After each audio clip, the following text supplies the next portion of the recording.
I was in the mood to talk about forgiveness today.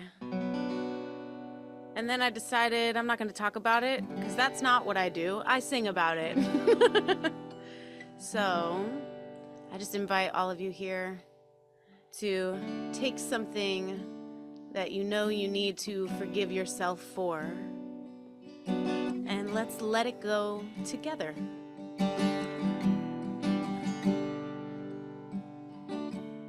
So many years I've hidden, so many lies I've told, the ignorance of youth, or a woman too afraid of truth. So many things mistaken, so much guilt I hold, buried alive, a weight on my chest, stole my breath and I went cold. But how I long for the warmth of love, for the softer side of me. The time is now, I shall be free. I forgive myself. I forgive myself. I forgive myself. I forgive, I forgive, I forgive, I forgive myself for everything.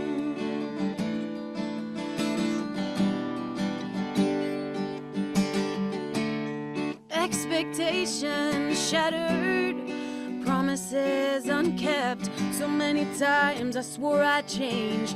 Years go by and I'm still the same. And how I long for tenderness and grace at my own hands. The time is now, I understand. I forgive myself. I forgive myself. I forgive myself. I forgive, I forgive, I forgive, I forgive myself for everything. Hey.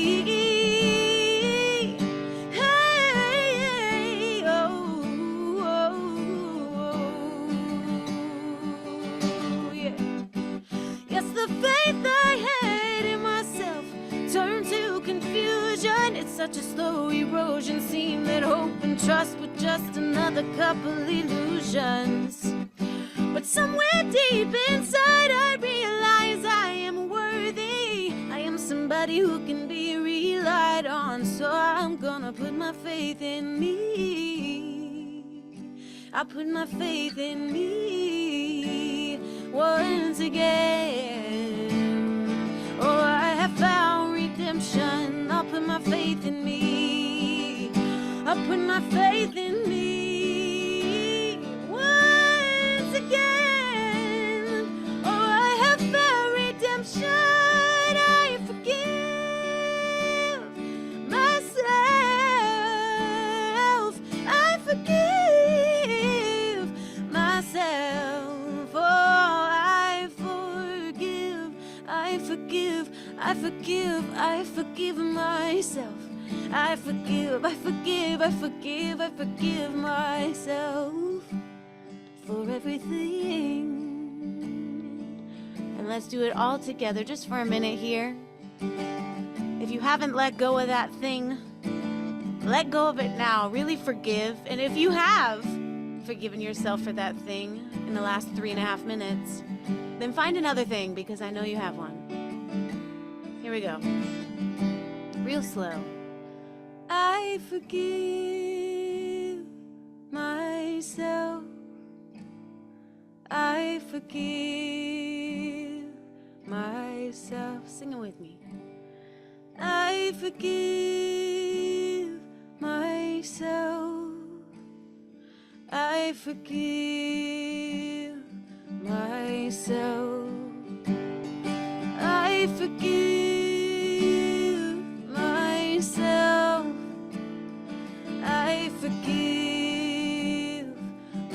myself. I forgive myself. I forgive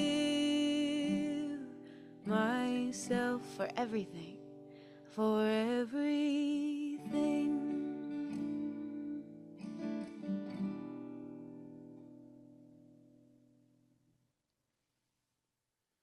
Thank you, Jesse. You could sing that every single time and I would not get sick of it. It's such a great song. Thank you, thank you. And I think it's a really important backdrop for grace. I don't talk about it in today's talk, but I just think it's important. Thank you. So let's go within for a moment of meditation. And I remember our dear friend Marianne Babiars used to love this slide, so I put it up in her honor. But I'm thinking about June, and June, it feels like the start of the year to me. It feels like when things are, we're getting near the solstice in a few weeks, and it feels like a time of new beginnings. So let's think about this as we just peacefully go within.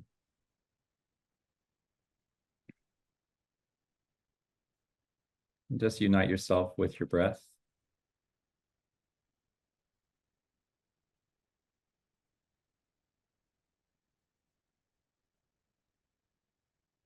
If there's any point of tension that you're carrying in your physical body or emotional body, just breathe right through it.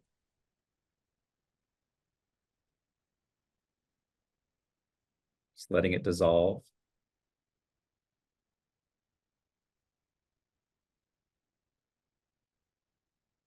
And I'm thinking about probably right where the sun is right now, just this golden light that is bathing everything. And so I let that light symbolize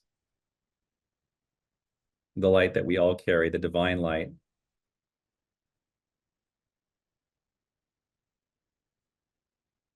And just as the sunflowers turn toward the light, just imagine yourself turning toward the light. Imagine your hands opening, your heart opening. Just your chakras opening more and more to the light.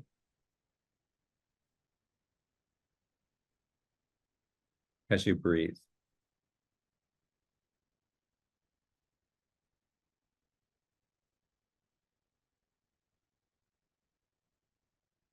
And just as a sunflower would be standing up, some of them so tall, just imagine just extending your spine up. Just feeling, first of all, feeling yourself rooted with your feet and the grounding cord that goes through your root chakra.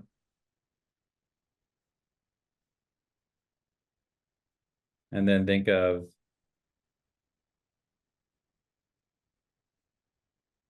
just the flowering of all of your chakras. Just peacefully opening.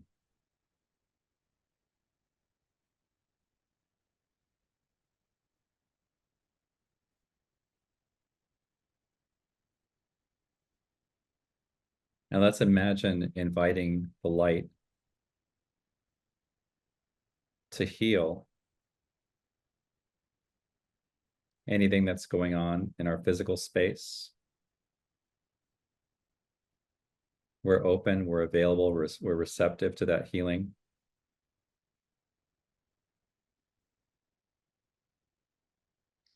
And let's ask the light to heal, to reveal, to resolve anything that's going on in our energetic space. And that we are a participant in that healing and that revealing and that resolution, whether it's financial, whether it's about relationships, friendships, whether it's about vocation,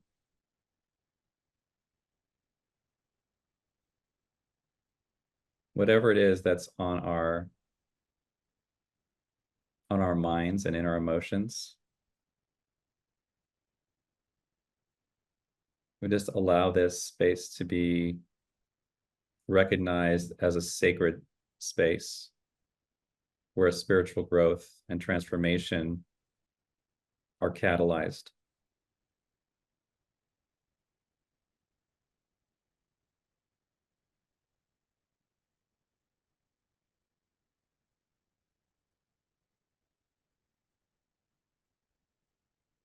So as we relax all the parts of us, let's also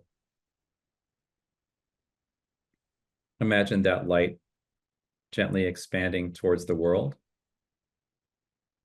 Think of anybody in your orbit that you would like to send this light energy, this healing, transforming light to.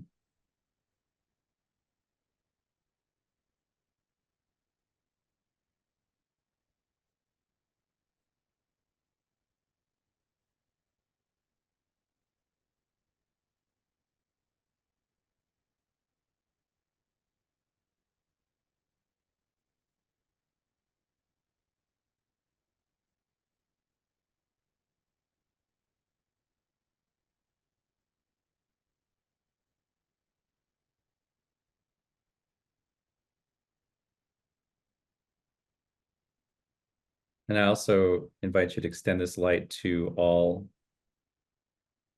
life forms other than humans. So beginning with the planet, the moon, the stars, all the celestial bodies, objects in the cosmos. And then bringing it right back here to all of everything that the earth sustains. Every animal, every plant, every bird, every insect,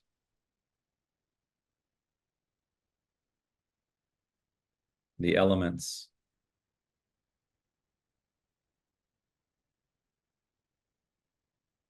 It's feeling the consciousness of everything, even a stone that appears to just do nothing, has this dynamic, radiant energy.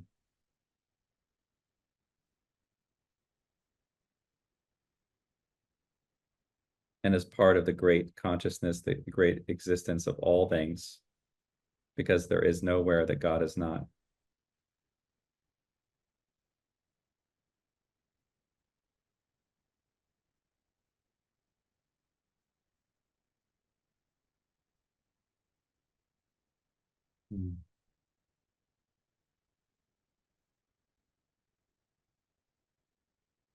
So I'm grateful for this meditation. I just take a deep breath and breathe with me, letting it go, coming slowly back into this room. And I'm going to invite Connie to do our readings today.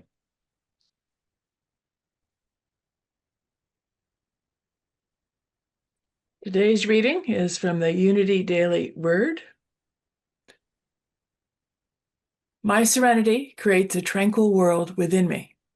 The journey to peace is an inner one, which means serenity can be mine whenever I choose it. Even if I feel as though situations or emotions are out of control around me, I can give myself a moment to get my bearings and sail along on the ocean of peace that moves within me. As I do, I drift peacefully into the stillness of spirit, serene and relaxed. These tranquil moments are such a gift, not only to me, but also to those whose lives touch mine. I pray my relaxed demeanor inspires others to pause and regain their composure in the face of upset or conflict.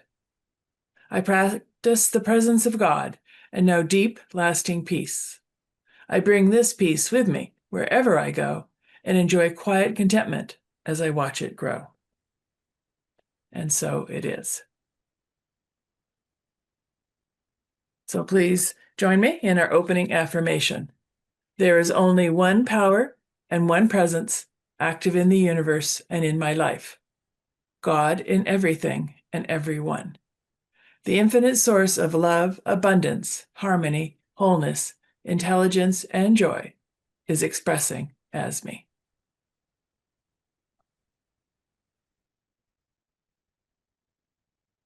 Thanks so much, Connie. That was a very, I know you, if I recall correctly, study Buddhism, and that seemed to be a very Zen kind of a reading. So everyone, I love this talk topic. I'm going to talk about grace today. And I want to start out with a definition that Michael Beckwith gives to grace. And he says that grace is the total givingness of spirit. And I say it's a gift that is given to us regardless of whether you think you earned it, regardless of whether you think you deserve it, regardless of anything that you've done or not done. It is given. And one of the more noteworthy Bible passages about grace is the prodigal son. And so in the story of the prodigal son, there's a father that has two sons, and the younger son asks for his part of the inheritance early, and it is given to him. And the younger son goes out into the world and proceeds to squander it all. And he's out there in the world for long enough such that he becomes destitute. And so he wants to come back home. He doesn't know if his family is going to accept him, if his father is going to take him back, but he proverbially crawls back home. And to this younger son's surprise, he's not scorned by his father, but he's welcomed back with a celebration and a welcoming party. And the older son is jealous and refuses to participate. And the father tells the older son, "You are ever with me, and all that I have is yours, but your younger brother was lost, and now he is found." I feel a lyric coming on.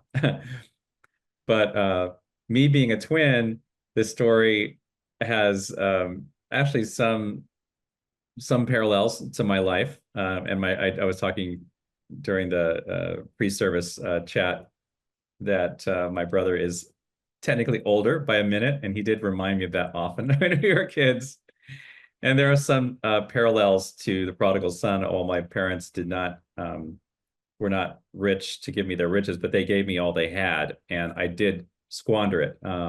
As you may remember, I went through a period of about 6 years of, well, I think the irresponsible years were much longer than that, but the 6-year period of substance abuse and addiction, I certainly squandered everything financially they could give me. And but I was welcomed home, and I wouldn't be sitting here today talking to you if it weren't for grace on so many levels. So many levels. It's just a miracle that I'm even here. And to me, that's grace. And one of the first talks, I was looking back, and Chris, you'll remember this, I was looking back in my emails from 2015, and one of my very first talk at a church was by invite from Reverend Rita Marie Johnson to speak at Unity San Jose in 2015. And one of the first, I gave three talks within that first year, but one of them was on grace. And at that time, I talked about some of these things, and I think I have over the years, but I haven't in a while talked about a couple of the things that are examples of grace in my early life. And I was thinking that when these things happened, I had no idea what grace was. I was not very spiritual, and I didn't fully realize how blessed I was until I looked in hindsight. Is that true for you of anything that happened in your life? So I remember, and these are just cherry picking a few of many. In kindergarten, there was someone, we stood in line we lined up for the bus. We lined up to leave the classroom. We lined up to get in the classroom. I don't know why it's always lines, right? But there's this kid that was like, swinging a piece of paper. I better be careful. Swinging a piece of paper around and around and around and around. And I felt it kind of go through my eye for a second, and my vision was blurry, and it didn't hurt. But I began tearing in my eyes. And so we went to the doctor, and the doctor said, "You're lucky that you have a small cut in your eye, but if that cut was closer to your pupil by 1/4 of an inch, you would have been blinded for life in that eye." And that to me was grace, that I just had to wear a patch for about a week and I was fine. In the 3rd grade, my mom was driving her 1967 Cadillac Sedan DeVille, I think I'm saying that right, and a motorcycle. So in those days, you may remember that seatbelts were not like a thing that we wore. I mean, we were all like, we would sit in the front seat without a seatbelt. Very, very common. And we had 3 people in the back seat. She had picked us up from school, and there was a motorcycle that just flew across the front of us, like going perpendicular to us, and she had to slam on brakes, and my head just came forward and hit the windshield and broke the windshield. And everyone was concerned. Everyone was freaked out, except for me, because I didn't feel anything. No jokes about me having a hard head. But the doctor said I got lucky because I must have hit the windshield in that spot where soccer players head the ball. But even then, I mean, you're not meant to head a windshield and break it. Any slight variation in angle or circumstance could have led to, a severe brain injury happening. Grace was with me because I was not injured at all. I have so many more stories, but another one was when I was in the 9th grade, my girlfriend was in the 11th grade, and we were driving her parents' car, big old Pontiac, and we hit a parked 18-wheeler. We were going about 45 miles an hour. The car was totaled, and we were taken away with T-collars in an ambulance. There was blood everywhere, and I still have scars, different places. Had a piece of glass in my neck for about 20 years, and I don't know what happened to it, but I can laugh about it now because laughter is pain plus time. But I remember the paramedics said that we shouldn't have walked away from that car. They've seen cars totaled like that before, and the people weren't able to walk away because they were pinned inside the vehicle at a minimum. So it turns out the car had all of the safety mechanisms just function perfectly, like things that were supposed to go in like this, like convexed, like out this way, and the windshield, even though, once again, my hair, I could see pieces of my hair in the windshield. It did not completely break. It just kind of shattered in a certain way. Grace. I could go on and on and on. One interesting one I'll share is a non-injury for all those of you that are creeped out. A non-injury related story is in the 8th grade, I was the valedictorian. And I lost my valedictorians have to give a speech up on stage. And I lost my speech 30 minutes before I was supposed to give it. And being in the 8th grade, that could have been disastrous. But I said, okay, I'm going to leave the auditorium and I'm just going to backtrack my steps. And I remember my mom dropping me off in the front lawn of McGregor Junior High School. And I go out to the front lawn, and sure enough, there's this little piece of paper blowing around. That's my speech. That is my speech. And I found a copy of it this morning. And I'm thinking, gosh, that is grace. That is just grace. Because that poor little me, if it wouldn't have found that speech, I think it would have had some negative consequences. But so I fast forward. And some of you may know that me even being a minister at Unity is an act of grace, because it wasn't something that I was actively seeking. I was on the spiritual path as a prayer practitioner, but I didn't think that, that I had the time, because I was working a full-time job. I didn't have it on my roadmap and even my intentions to be a minister. And it was through Chris Berglund found me at a drum circle, and they invited me, Unity San Jose, to do a drum circle, then a drum workshop, and then Rita Marie Johnson, the minister, said, hey, I think I'm going to invite him in to do a talk, because she had to be out of town. And so that's the way it would be. I didn't meet Rita Marie, and she kept on inviting me in to do talks over the years. And when she finally retired, still having never met me, she said, hey, did you know there was this process where you can be in training and say, you're going to go on the ministerial education path while being a minister of record for a church. So this is one of these things about grace. It's the universe. And has this happened to you, where the universe picked you up? Like, imagine picking like a doll out of a dollhouse and just putting yourself in another total environment, just plucking yourself out and putting yourself somewhere else. I mean, it could be like a different thing where you're plucked out of a relationship, and at that time you think it's the worst thing in the world, right? But it turns out being the best thing in the world. Or you're laid off from a job or something like that, which has happened to me, and it ended up being a wonderful, wonderful thing. But the universe has a way of moving you into situations, into meeting people, into jobs, into houses, that are so, it's grace.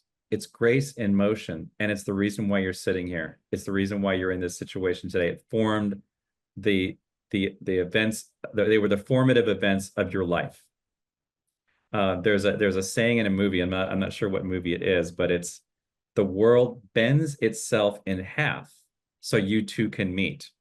And whether that means you meeting a love interest, or whether that means you meeting a friend, or it means you two as in you and this particular skill, you and this particular part of you, right?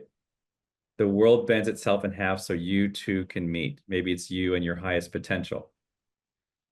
So, despite all these pieces of evidence I've given you around grace, it's still hard to grasp with our logical minds, because grace goes out beyond the law of attraction. It's not something that, the law of attraction is ask and it is given, whereas grace is just, it is given. Things I didn't necessarily ask for, or to even know to ask for, things that were above and beyond what I thought I deserved. Grace. And some people say grace is a four-dimensional experience because we don't quite understand it. It's not taught in school. It's not taught in our physics class or chemistry class, right? It's very kind of like, yeah, that's your imagination, right? One of those things. But grace, I will tell you, affirms that there's something more than the ordinary going on here in this life. To me, it is actually a language with which God speaks to you and says, hey, if you're losing faith, if you're losing hope, it's God saying, I'm here. Everything is a miracle. There is something more than the here and the now. There is magic. Check this out. God wink. So I was thinking about, this whole concept of grace going beyond our logical and scientific thinking. And Marianne Williamson wrote a book called Everyday Grace. And I believe this is from Everyday Grace, but she says, the world trains us to be on the lookout for everything that is not magic. So it teaches us to be on the lookout for blame, be on the lookout for fault. She goes on to say, but when your thinking has been converted to a spiritual perspective, you are then on the lookout for the blessing. You are on the lookout for the innocence and the good in people, and perhaps on the lookout for grace. I love that. And paraphrasing she goes on and on about this topic, but I'm going to paraphrase and say that Marianne Williamson says that we must unlearn the dominant paradigm that says there are no miracles. We must unlearn the idea that there is no grace and that there's only the material world. And if you think of it, like all of, maybe I need to go this way, I don't know, all of our history of life in general, of the, what is it, 13 billion years of the universe, forgive me if I get that wrong, and the 300,000 years of humans, and if you go and you go and you go and you go, it isn't until this last sliver of time that spirit is marginalized. Because if you go back just a little bit in time, 1600s, 1500s, back a few centuries, miracles and magic are a part of the understanding, right? But when we hit the Industrial Revolution, which is very, very late, very, very recent, spirit is marginalized.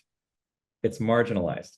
And that's why Marianne Williamson says that books like Harry Potter and thousands of other books and movies on magic become popular because that's the realm that feels right to us, that feels exciting to us.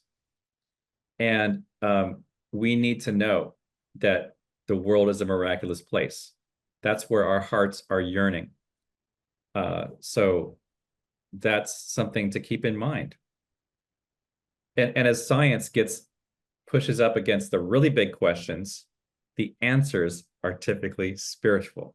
I've said it before, a lot of scientists, especially in the 60s and 70s, they began converting from non-religious to religious. They began converting from whatever their origin religion was to other religions, because the answers are spiritual to some of the most profound questions that you can ask.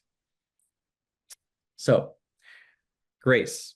It shows up in many ways in our lives, but one of the ways to experience grace is through what Scott Peck, I think he may have coined the term God winks and mini graces, but simple synchronicities. What's your favorite number, or if you have an affinity for 1111, whatever it is, just you notice it showing up on a clock a lot. Another one, someone calls you when you were going to call them. Someone texts you right when you were thinking about texting them in a very uncanny way. You leave your purse or your wallet on top of the car and you go quite a ways, and you get to where you're going and it's still on top of it, or somebody beeps at you and it's saved. Jen's son Phoenix drives like a maniac on the freeway. He goes to Santa Cruz all the time. I should not talk too loud, but he comes home, inexperienced driver, but they say that God watches out for teens. God watches out for babies. God watches out for drunks. It's this, once again, uncanny way that the universe has of protecting us. How many accidents did you almost get into in the last 10 years? Think about how close. I think something more is going on here. Something more is going on here than the typical Cartesian, the typical thought frame of Western science. So, and I'm going to see if I can share this fun one. I'm reaching the end of my talk, but I just have to share this. One of the aspects of grace is protection. And I'm going to share what I've never shared a YouTube reel, but I'm going to share it right now and see what you think of this in terms of grace.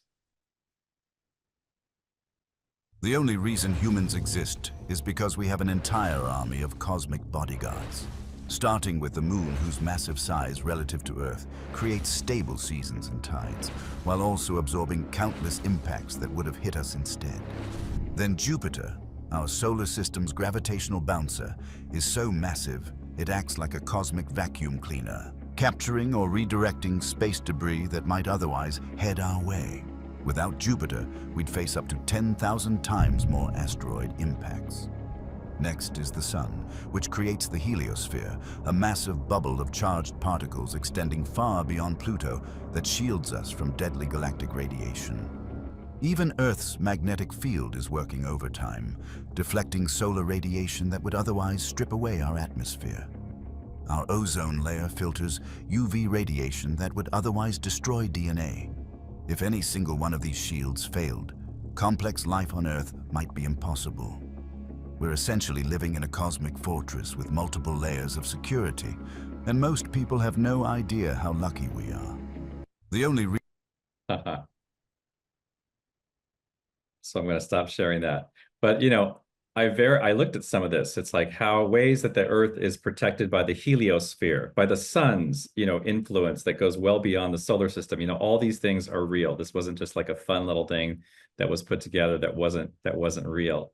So I think there are so many things that that say life is a miracle to me. I'll add on to that long list of things that were in that video, that ice of any other substance, like ice that belongs to any other liquid, of the thousands of liquids that there are, ice freezes from the bottom up. But with water happens to have a molecular structure that makes it freeze from the top down. So fish and life could survive, right, and be encased in that. And if it weren't that way, the rivers would have never thawed. The sun would create this thing where the rivers would thaw. If it was freezing from the bottom up, it would have just stayed frozen forever and ever, and we wouldn't be here. I mean, it's just because of the angle that a water molecule is at. It creates a ring when it freezes. So I'm just thinking of all these things, and my mind goes to science a lot, but science to me does not have to be inconsistent with religion. We're finding out more and more where the Hindus talked about the oscillating universe theory long before scientists started to talk about it. So I digress. I'm going to close my talk with a couple of things. I want us to think about grace. I want us to think about grace in terms of how do we magnify and tune ourselves into it. And one of the ways is just to pay attention to that grace has kept your body processes running magnificently through this talk. The things that have happened during this talk are so astounding and so amazing and so right on time, from every single cell in your body, the over 1 trillion cells in your body, that it's grace. And grace is going to show up in little and big ways. Before the end of your day, I want you to look for things that are grace, that are gifts that are given to you, that are little God winks and mini graces. The last thing, if you remember nothing else about grace today, it would be, why don't we trust into it? Trust into it, because if we treat it like a law and not a freak occurrence, if we treat it like grace is an expectation of mine, and so I'm going to trust into the law of grace, then our spiritual awareness and our level of trust will go up, our level of anxiety will go down. And I'll close with this quote from Michael Beckwith right along this idea of treating grace as an expectation and as a law. Michael Beckwith says, everything that is necessary for the quantum leap into a greater expression of ultimate reality has been provided to you. You only have to stand in agreement that you embrace a new beginning for your life, a new law for your life called grace. And so it is. And Jesse Powers, I'm going to spotlight you.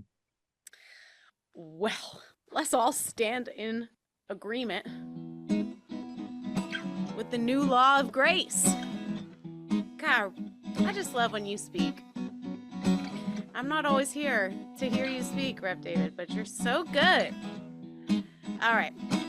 So this is about knowing that God, Spirit, the universe always has something better planned. It's either this or something better. Sometimes it feels like my heart is stuck in a revolving door. It can get me down so much, I don't even want to mess with it anymore. Oh, that too familiar feeling, oh, I know it well, but I don't let it get too far.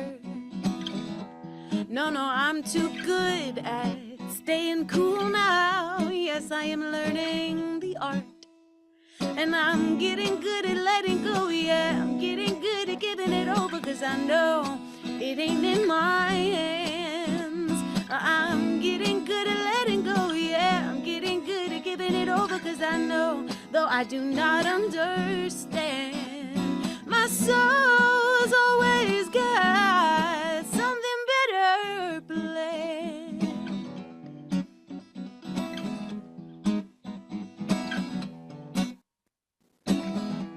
And when the shadow comes creeping in like a thief from my past, I turn on the light by remembering only my soul knows my path. And I'm getting good at letting go, yeah, getting good at giving it over, 'cause I know it ain't in my hands. So I'm getting good at letting go, yeah, I'm getting good at giving it over, 'cause I know, though I do not understand, my soul's always got something better planned. And I am unburdened, yes, I am free when I believe, when I know, hey, if I just keep trusting, if I keep the faith, then I'll see.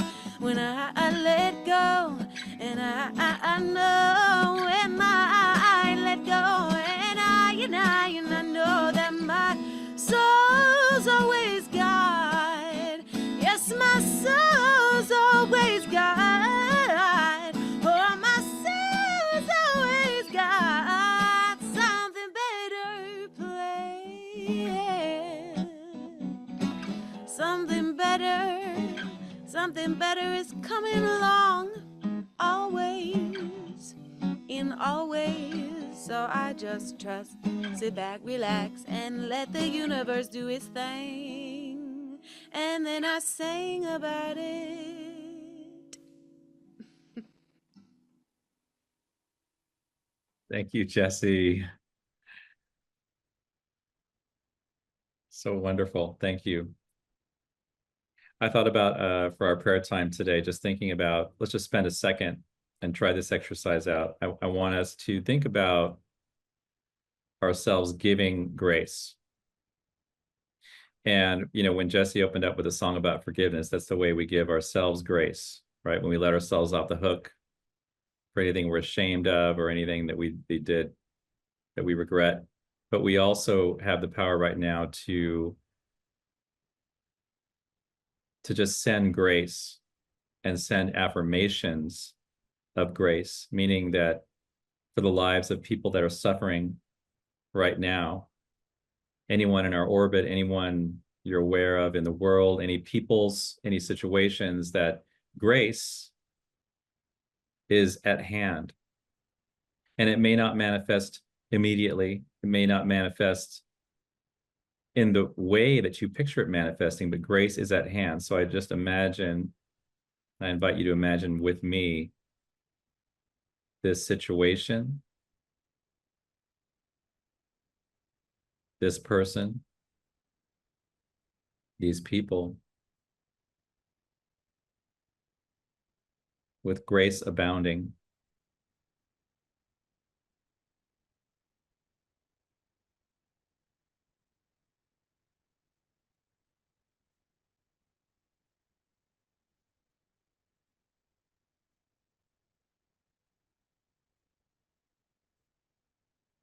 I'm feeling the butterfly effect of my prayer, knowing that the smallest change in consciousness, the smallest change in energy is real, because everything is energy. Thought is energy, and prayer is just focused thought. So this is where I send my thoughts. knowing that grace is absolutely real and is the law of the universe. And so I'm grateful for this, and I'm grateful for the people, the situations that are graced today and always. Amen.